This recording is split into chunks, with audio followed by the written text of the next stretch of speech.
आज मार्गदर्शक मीडिया में संवाद कार्यक्रम में देश के प्रख्यात विचारक, समाजशास्त्री, समाज विज्ञानी और प्रयोगधर्मी बजरंग मुनि जी उपस्थित हैं।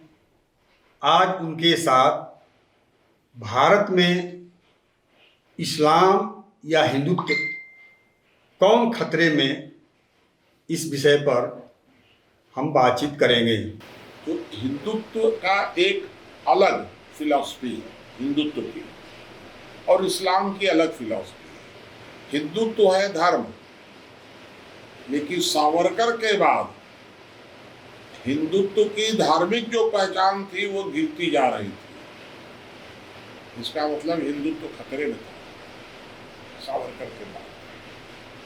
और इस्लाम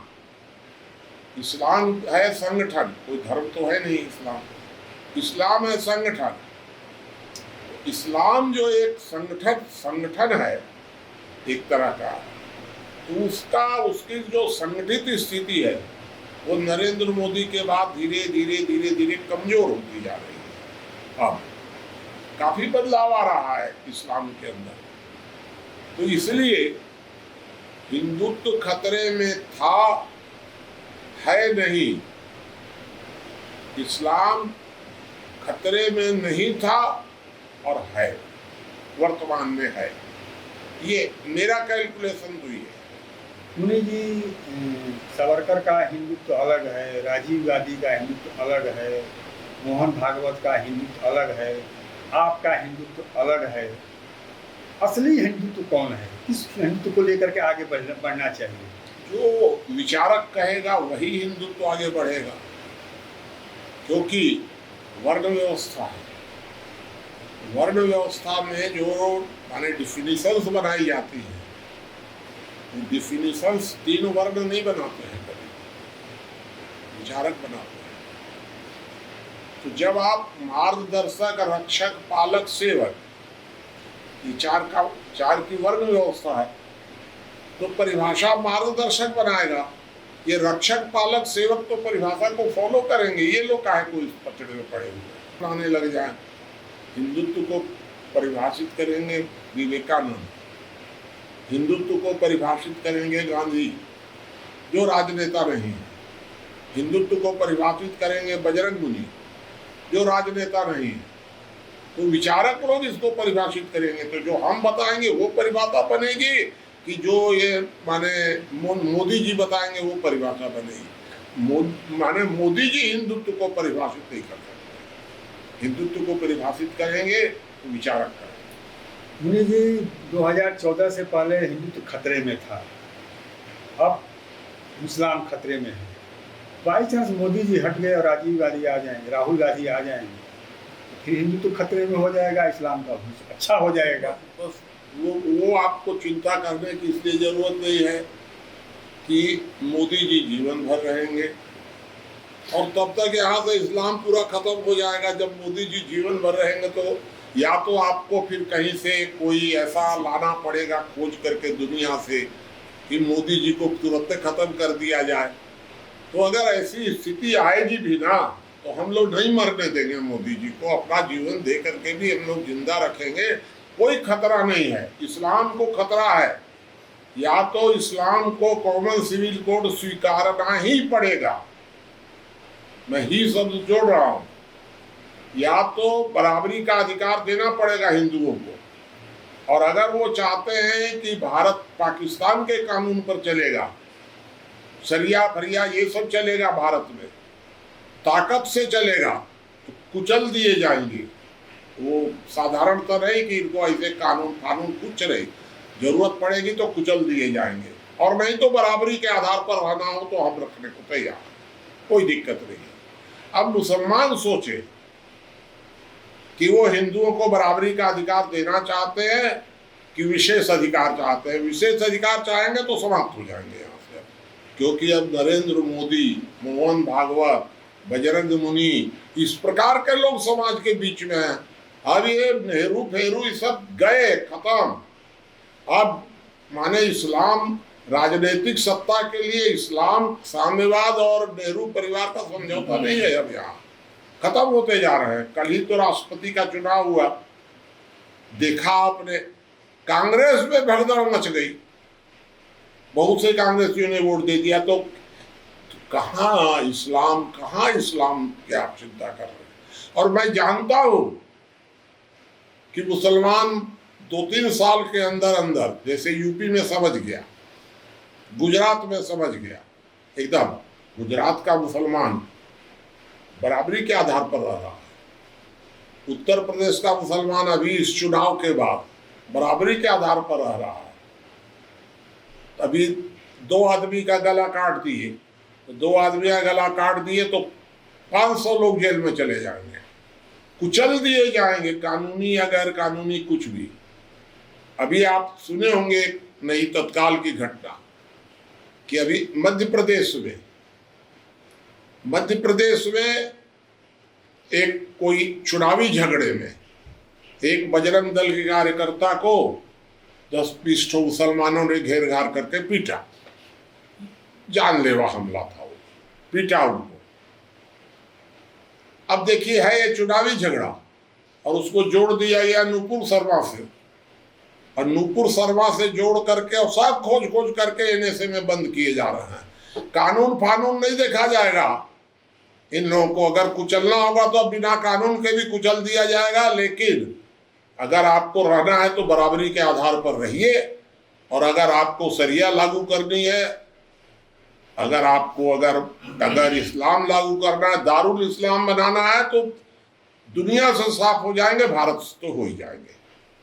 मुनि जी, आप जब इस्लाम की जब बात आती है, जब नरेंद्र मोदी जी की बात आती है, तो आप थोड़ी सी एग्रेसिव हो जाते हैं, आप रिएक्ट करते हैं।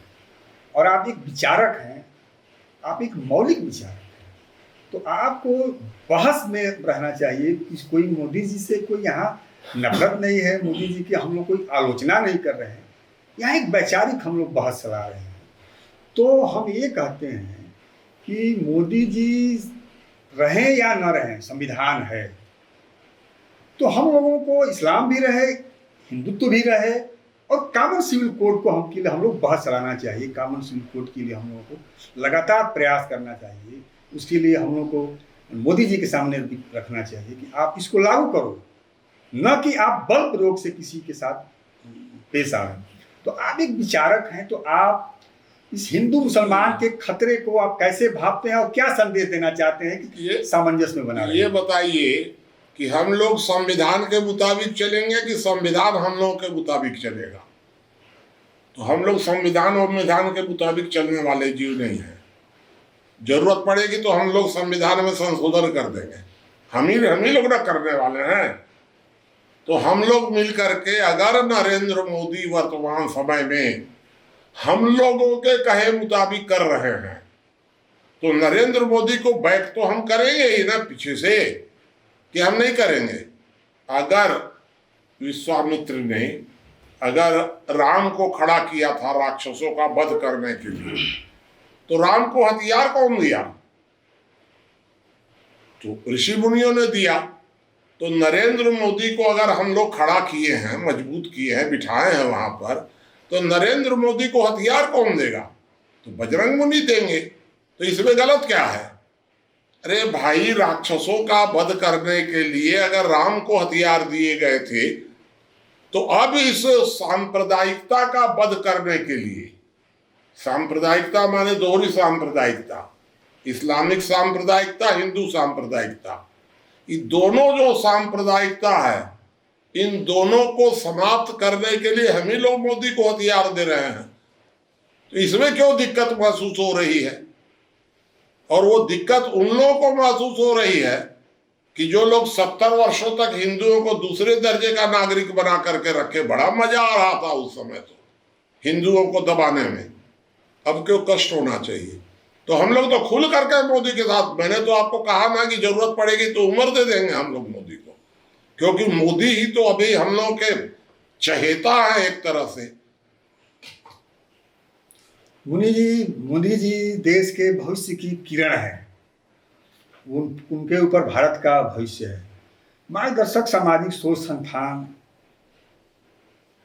के बैनर पर और खास करके देश के प्रख्यात विचारक बजरंग मुनि जी को क्या मोदी जी से सब ये कहना चाहिए कि आप संविधान समीक्षा एक बनाइए, संविधान की समीक्षा हो, फिर से मोदी इसमें बजरंग मुनि जी की बातों को लाया जाए।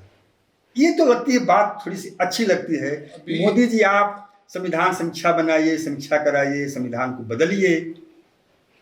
देखिए, मोदी जी को हम कैसे कहें जब हम जान रहे हैं अभी कि लोकसभा में 2/3 बहुमत नहीं है, राज्यसभा में तो अभी क्लियर बहुमत भी नहीं है। तो हम कोई ऐसा मूर्ख हैं कि मोदी जी को सलाह दें? अभी हम संविधान संशोधन करने की स्थिति में ही नहीं है। थोड़ा देर रुक जाइए, ये सब कांग्रेसी लोग चले जाएंगे इटली, और ये जो सांप्रदायिक मुसलमान हैं ये भारत छोड़ करके सांप्रदायिक मुसलमान भाग जाएंगे, और जो धार्मिक मुसलमान हैं वो भारत में रह जाएंगे। तो जब धार्मिक मुसलमान और बाकी लोग ये सब खत्म हो जाएंगे, बाकी लोग आलतू फालतू, तो हम लोग संविधान में मनमाना संशोधन करेंगे। कहाँ है आप चिंता में है जी, एकदम जैसे चाहेंगे वैसा संशोधन करेंगे।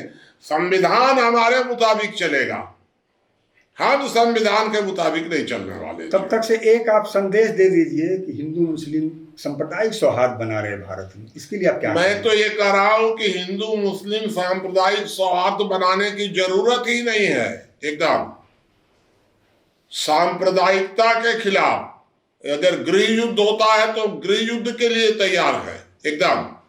और अगर उस गृह युद्ध का नेतृत्व मुसलमान करते हैं तो हम सावरकरवादियों के साथ समझौता करके लड़ने को तैयार हैं। लेकिन हम पीछे अब नहीं हटेंगे। सांप्रदायिक सौहार्द, कौन चीज का सौहार्द? वो कह रहे हैं कि हम भारत में शरिया बनाएंगे, वो कह रहे हैं हमको विशेष अधिकार चाहिए। कौन चीज का विशेष अधिकार हम देंगे भारत में? उनको समान अधिकार चाहिए तो रहो, नहीं तो भागो यहाँ से, हिंदुस्तान से जाओ जगह जाना। इसमें क्या गलत है? मैं तो सांप्रदायिक सौहार्द बनाने के पक्ष में है, ये नहीं हो, क्या जरूरत है अभी? अभी तो अगर गृह युद्ध होता है तो तुरंत हो जाए, निपट जाए, कोई दिक्कत नहीं है। सांप्रदायिकता को भारत से कुचलना ही पड़ेगा, और हम पहले इस मुस्लिम सांप्रदायिकता को कुचल देंगे और उसके बाद हिंदू सांप्रदायिकता का नंबर आ जाएगा। सांप्रदायिकता को कुचल देंगे, लेकिन हम कोई ऐसी बेवकूफ़ी नहीं करेंगे कि हिंदू सांप्रदायिकता और मुस्लिम सांप्रदायिकता एकजुट हो जाए। इस तरह की मूर्खता नहीं हम लोग करने वाले हैं। तो चलिए, आज बहुत अच्छी चर्चा हुई, और आगे